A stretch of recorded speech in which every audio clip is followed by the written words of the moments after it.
Most of these other branches, you have to go work at somewhere, and then they have to go in and cut the check for you.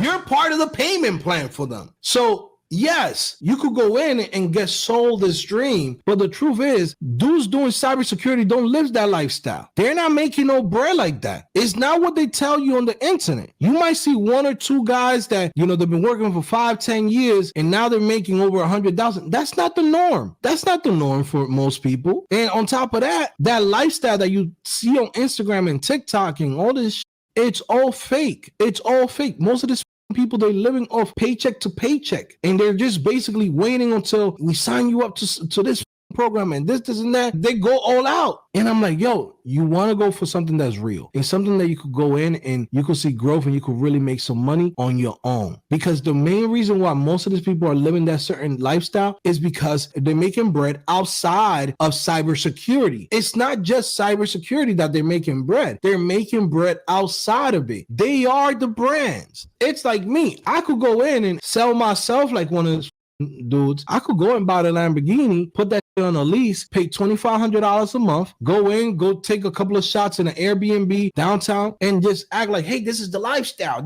But that's not real. That's not real for the average person. That's why I'd rather go in and be honest with you and tell you, hey man, look how good I live. I'm earning over $1 million a year just on Neat's website, making $100,000 on my digital agency, over $100,000. Even if I go in and I disappear from the internet, I don't have no course, I don't have no nothing, I'm still earning $200,000 plus on my own. And that's not from me working on a company. That's just me having this skill of web development that I can now make bread with. Most of these other branches, you have to go work at somewhere, and then they have to go in and cut the check for you. All right. So he's saying that whatever he does, he takes his skill set and he's developed businesses and incomes to, I guess, where he makes, based off what he says, millions of dollars a year doing whatever he does. And like I say, I don't know who this dude is. I have no reason to doubt him. I don't know. He might be legit. I don't know. I'm not about to go investigate this brother. I think the issue with that statement is assuming that everybody, like I said earlier, assuming that everybody wants to be an entrepreneur. You have a lot of people that just don't want to be an entrepreneur. They're cool with collecting their $50,000, $70,000, $100,000+ check from their employer because it's less headache being an employee than it is being an entrepreneur. Me personally, I think people should be both until you get to a point where your business is making so much money that you have the option to quit your job if you decide you want to do that. Like, that's just how I personally feel and how I personally am trying to run my thing over here. I really don't see this as an issue with people going to get certified, getting a job, and then them, quote unquote, depending upon the employer to pay them. Because even as an entrepreneur, guess what? You're depending upon the customers to pay you. So it's not like you just take your employee hat off one day and put your entrepreneur hat on one day, and all of a sudden money just starts rolling in. That's just not how it works. You still kind of have to abide by the same rules of the game to a certain extent that an employee has to. Meaning, if you want to maximize your earning potential as an employee, doing whatever it is that you do, you got to go out there and be the best at it so that the bosses can cut you the big fat checks. Same thing applies to being an entrepreneur. You want to go out there and be making hundreds of thousands of dollars into the millions of dollars a year as an entrepreneur, as a small business owner, whatever the case may be. Well, guess what? You got to be out there putting on for the people, putting up the best product, the best prices, the best services so that you can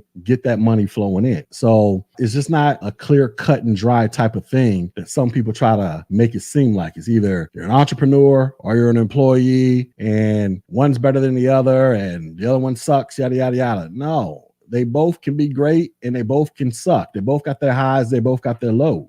My thing is, if you can find a way to blend the two, then go out there and do it. So those who work in tech like him, I'm pretty sure he started off as an employee. Don't know anything about him, but I'm assuming he started off as an employee out there programming, coding stuff up, doing whatever he was doing. And he probably got to a point where he realized, man, I can do this on my own. I can go out there and make money, get my own clients and start my own business and do this on my own. And it looked like he may have done that, which kudos to this dude if he did that. The same thing could be applied to those who work in IT cybersecurity. Those might be boring jobs or whatever, but you get in there, you learn the skill sets, learn whatever you got to learn learn, collect whatever paychecks you got to collect. My thing is you should take those skill sets and figure out how can you turn it into a business. So let's just take me, for instance, right? My last 4.5 years in the Army, I was an IT teacher called an AIT instructor, Advanced Individual Training. So basically, after troops graduate basic training, the troops who wanted to go into IT into the Army, they came to Dixon Hall at Fort Gordon, and I was one of the instructors there. I spent my last 4.5 years in the military after I got back from Afghanistan teaching these troops entry-level stuff in IT. Now, prior to that, I had about a decade's worth of experience working in various IT roles, starting off at the help desk. I used to work in a network operations center. I was a network administrator, system administrator, did this, I did that, service desk supervisor, all these different things, trained a whole bunch of people, yada, yada, yada. When I got to that teaching role, I had never taught before, where I'm actually standing in front of a class, explaining lectures, teaching this. I actually discovered I was very good at it. Like extremely good at it, to the point where I had other teachers or other instructors who would sit in my class to learn how to explain this information to other people. Because in tech, you got people that can do, you got people that can teach, and then you got people that can do both. I'm kind of like in the middle. I think I'm in that unique position. And so I did that for 4.5 years and just doing it, just kind of freestyling it. I was like, wow, I'm actually really good at it. I never actually thought about turning it into a business. Anyways, fast forward some years later, I got into this argument with somebody on YouTube.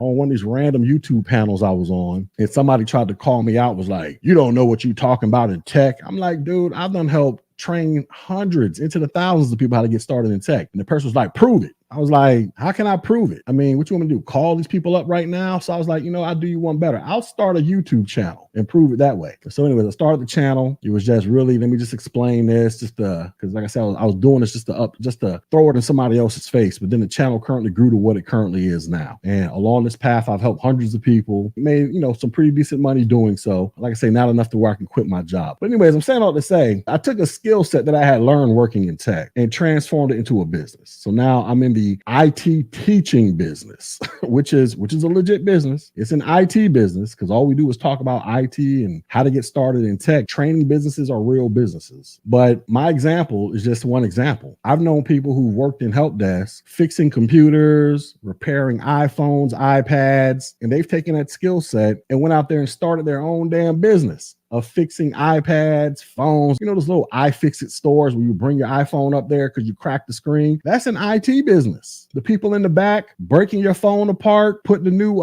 screen on it with the digitizer and all that crap, they're doing IT stuff. Stuff you learn about in the A+ certification. That's a real business. And some of them can make, depending upon how good they are, how much clients they derive, they can make a lot of money doing that because everybody's forever dropping and breaking devices. And the general public out there, they're terrified of computers. Anything outside of them hitting the Google Chrome button to go watch YouTube and surf, get on Amazon, most people are terrified of what a computer can do. So that's where opportunity presents itself for you if you decide to become an entrepreneur, where you can go make money. You can take your skill sets from that boring IT lane, that boring IT job that old buddy is talking about, and you can dip your toes into the entrepreneurial aspect to where you can go out there and make some money doing it if you want to. But if you don't want to, you just want to be an employee collecting checks because you're happy with your $100,000, your $75,000 a year job or whatever, there's nothing wrong with that either, because everybody is not made to be an entrepreneur. So, I think we got to kind of get off of this mentality of one group is worse than the other one, or you're not all that because you're collecting a check and I'm out here as an entrepreneur. It's like there are pros and cons to both. It really just boils down to your personality type and if an employee is better suited for you than being a so-called boss. Because when you become the so-called boss of your own business, to be a successful business owner, you're probably going to be working way harder than somebody who's an employee. And then most small business owners, which is, like I said, that's the majority of business owners in America, the majority of them make only about $50,000, $60,000 a year. That's right. McDowell's, baby. That's right. McDowell's is in the house.